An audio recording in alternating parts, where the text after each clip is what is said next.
GPA in interpersonal communications, All-American, and is a finalist for the Bolitnikov Award, which means the dude's got pretty good skills on the field. So here you are. You recently set the NCAA FBS records for career and single season catches. And here you are as a finalist for what we fondly call the academic Heisman. How do you weigh one accomplishment versus the other? That's so tough because... That's my job! I know, I got a tough act to follow around, so I got to answer this really well. But it's difficult because they both mean so much. I'm going to admit, at first I didn't know what this award was, and then they explained it to me as like, this is the top award that you can receive, and I was just blown away because I feel so underqualified right now with all these guys sitting on this stage. But I cherish both. I'm proud to be a part of both on and off the field. I think it shows a lot about who I am, the people that I surround myself with, the coaching staff that I have, and just my beautiful mother and my father. So I'm blessed for this opportunity. I'm blessed to be here, and I wouldn't want to have it any other way. Smart, talented, nice tie too. Thank you. You're like the total package, dude. I practiced so many times to try to get this right. So I think you aced it. Yet another thing in life that you have aced, Jay. Good job. Thank you. From Central Michigan, quarterback Cooper Rush. Do you say Cooper or Cooper? Cooper. All right, good. If you ask, I don't know if Archie Manning's still in the audience, but we have to pronounce his oldest son's name Cooper, because that's how they all say it down south. So Cooper had 3.86 GPA in actuarial science. Cooper's already graduated and is pursuing his MBA, 2-year team captain.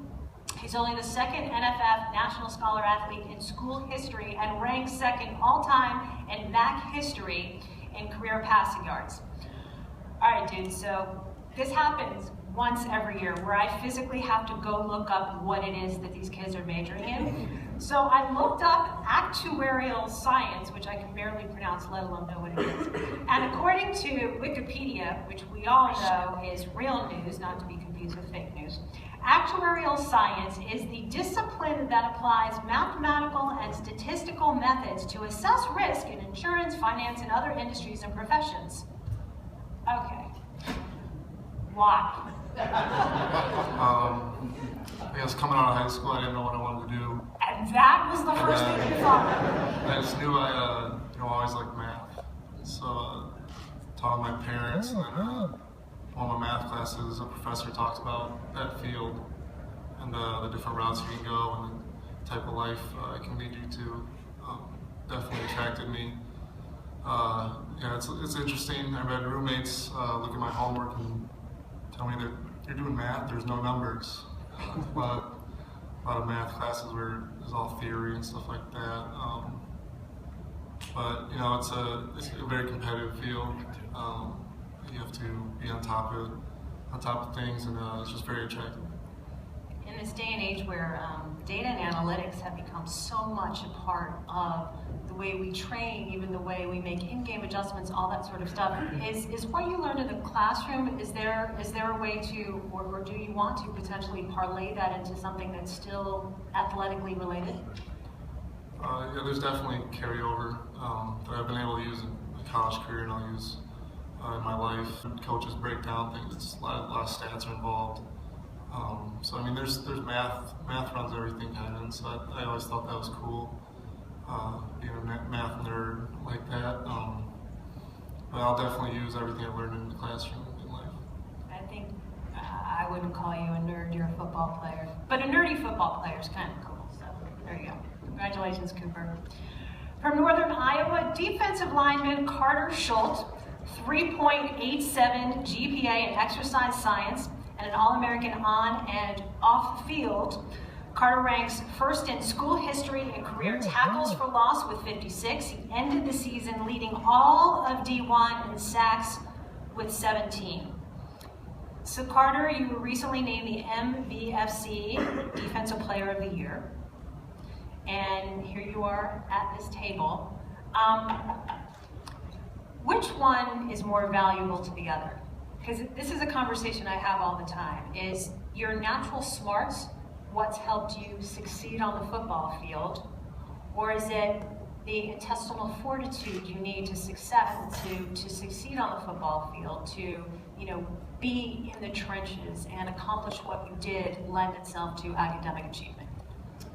I would say that they're both, very, very honorable, prestigious awards.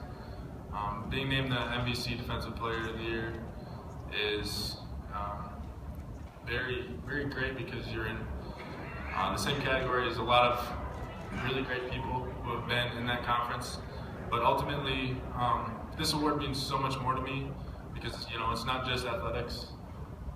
This award really combines three aspects of life, which is athletics, academics, and the impact in your community. And I think the true meaning of a student athlete is it's in this award. That's what it represents.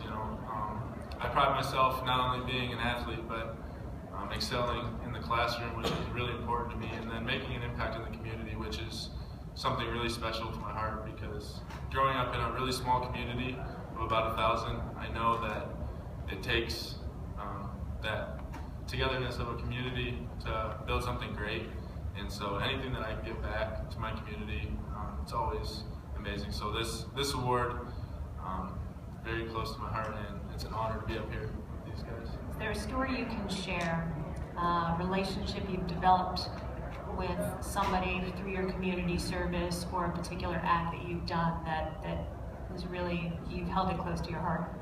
Yeah, I've volunteered throughout my 5 years, but something that was really close to my heart is, donating my time at the Boys and Girls Club in the Cedar Valley.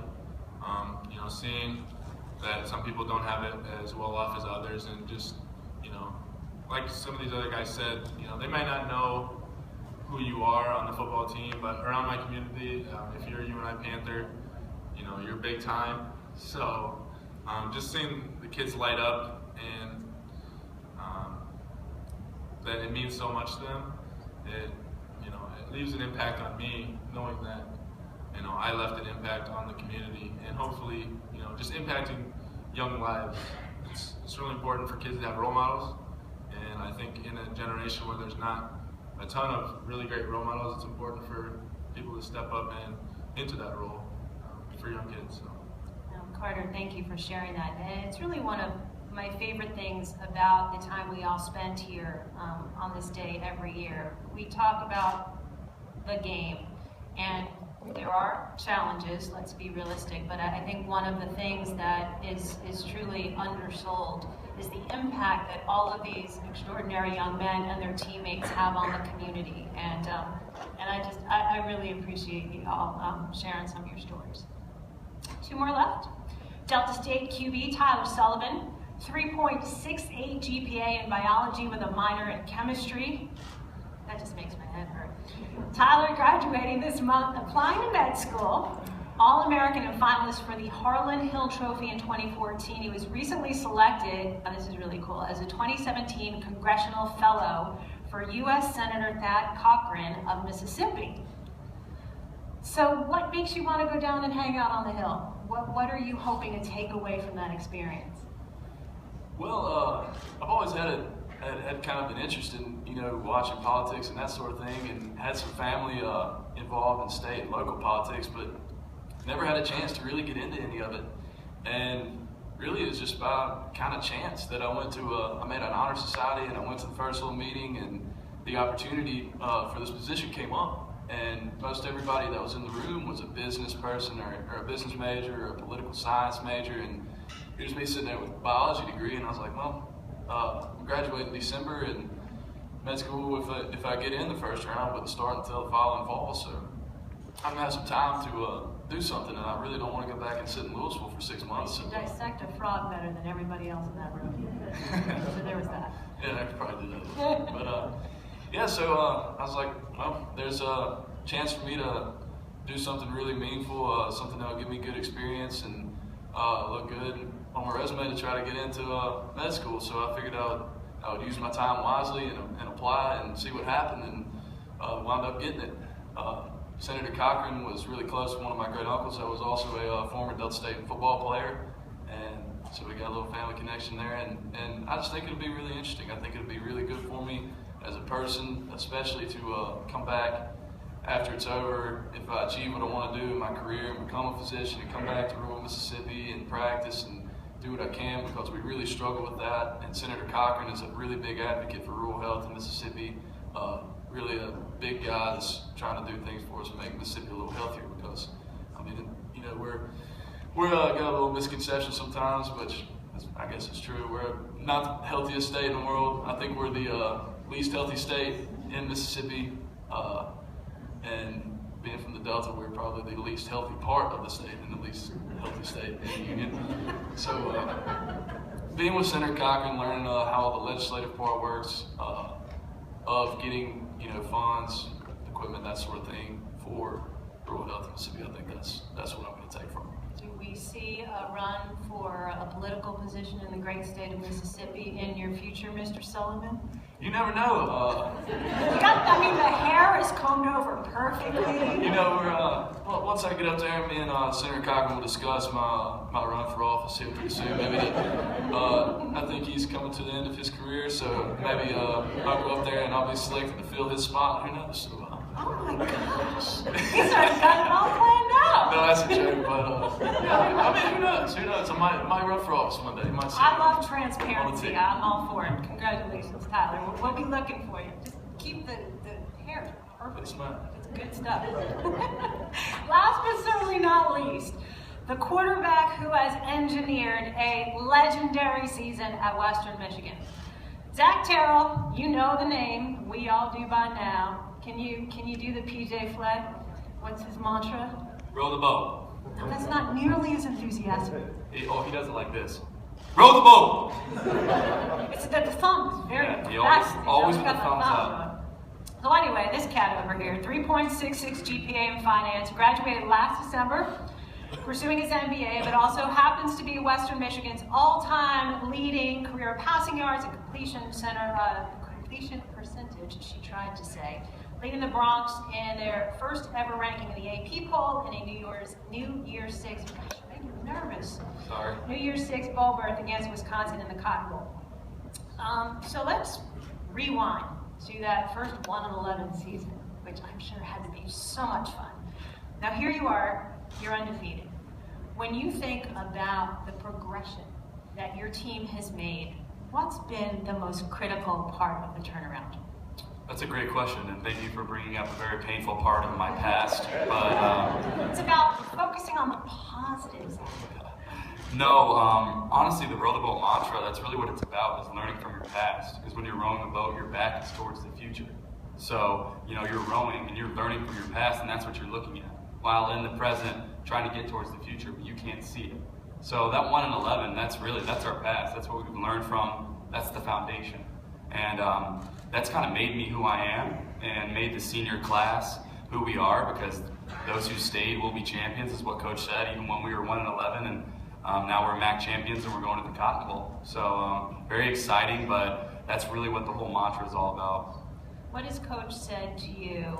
And I know, obviously, the bowl selections only came out a couple of days ago, about the opportunity you have against Wisconsin. And every year, I see the top-ranked team outside of the Power 5, and I think of Boise State, Oklahoma. It always comes up. But what has PJ said to you guys about what you have sitting in front of you in a couple of weeks? Yeah, I think it's just, to bring the pride to our university and to our alumni. I think getting that national exposure and putting Western Michigan on the map. My dad was in Florida the other day wearing a Broncos hat, and people asked him, which Bronco is it? Is it Boise State or is it Western? So to make ourselves known as a non-Power 5 powerhouse and something that people recognize makes me extremely proud, because I love my university and everything that it's done for me, and I look forward to representing them in the Cotton Bowl. Well, it's always been Michigan and Michigan State, and now it's Western Michigan. Roll the boat! Did I do well? That was elite, yes. That was elite, thank you. That's good. So here we are, ladies and gentlemen, our finalists for the 2016 William Campbell Trophy. A round of applause if you wouldn't mind.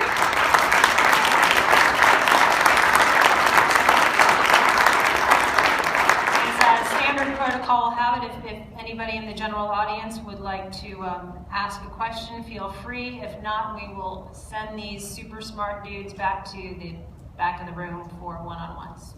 Anybody? No? Group picture. Okay, before you get off stage, don't leave group picture. I have to say some thank yous, so don't leave.